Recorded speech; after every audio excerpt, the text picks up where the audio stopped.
పడే భుజము తట్టి చిమ్మచికటిలోనూ నీడలా ఉండేటోడు రెప్పనొదలక కాపు కాసేడి కన్నువాడు ఆకాశం ఇడిసిపెట్టి ముద్దెట్టే పొలము మట్టి ఎండ భగ తీర్చే చినుకుల నుండి సూర్యుడే గుడగలగక ముందు నిలబడి ఆపుతాడు. స్నేహాన్ని ప్రదర్శించే అర్థవంతమైన పాట పాన్ ఇండియన్ చిత్రం సాలార్ డిసెంబర్ 22న పెద్ద స్క్రీన్లలోకి రాబోతోంది.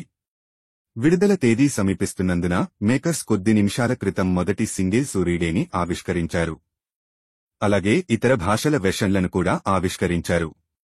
ఈ పాట దేవా, ప్రభాస్ మరియు వర్ధ, పృథ్వీరాజ్ కుమారన్ మధ్య స్నేహాన్ని ప్రదర్శిస్తుంది. సాహిత్యం అర్థవంతంగా ఉంది మరియు భారీ డ్యూటీ యాక్షన్ సీక్వెన్స్లతో పాటు ఈ చిత్రం లోతైన భావోద్వేగాలను కలిగి ఉంటుందని ఖచ్చితంగా అనిపిస్తుంది. కృష్ణకాంత్ తెలుగు వెర్షన్ రాసిన ఈ పాటలో ప్రభాస్ అద్భుతంగా కనిపిస్తున్నాడు.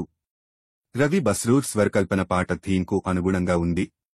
ప్రశాంత్ నీల్ దర్శకత్వం వహించిన మాగ్నమ్ ఓపస్ కేజీఎఫ్ వెనుక ఉన్న వ్యక్తి. ఈ చిత్రానికి హోంబలే ఫిల్మ్స్కు చెందిన విజయ్ కెరగందూర్ మద్దతు ఇచ్చారు. శృతి హాసన్ కథానాయికగా నటించింది. సాలార్ పార్ట్ 1 ప్రఖ్యాత టాలీవుడ్ స్టార్ ప్రభాస్ నటించిన మరియు కేజీఎఫ్ ఫేమ్ ప్రశాంత్ నీల్ దర్శకత్వం వహించిన కాల్పుల విరమణ డిసెంబర్ 22, 2023న థియేటర్లలోకి రానుంది. ఆన్లైన్ ఊహాగానాలు నిజమైతే ప్రభాస్ ఈవెంట్లు మరియు మీడియా ఇంటర్వ్యూలను దాటవేయవచ్చు.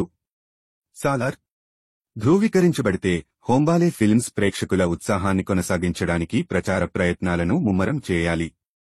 ప్రమోషనల్ ఈవెంట్స్ లో పాల్గొంటారని ఎదురుచూసిన ప్రభాస్ అభిమానులకు ఇది నిరుత్సాహంగా మారింది. సాలార్లో శృతి హాసన్, జగపతిబాబు, పృథ్వీరాజ్ కుమారన్, ఈశ్వరీరావు, టిన్ను ఆనంద్ మరియు ఇతరులు ముఖ్యమైన పాత్రలలో ఆకట్టుకునే తారాగణం ఉన్నారు.